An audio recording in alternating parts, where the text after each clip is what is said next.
You ask Tiger to calculate.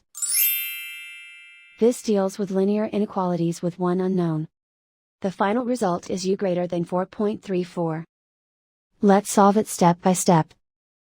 Isolate the u. Multiply both sides by 2.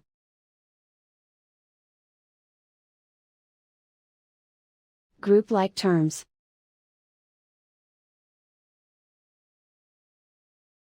Multiply the coefficients.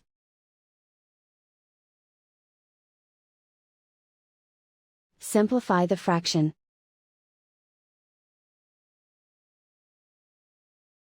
Simplify the arithmetic.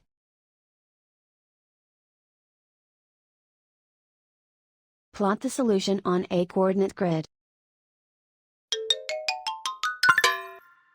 And so the final result is u greater than 4.34.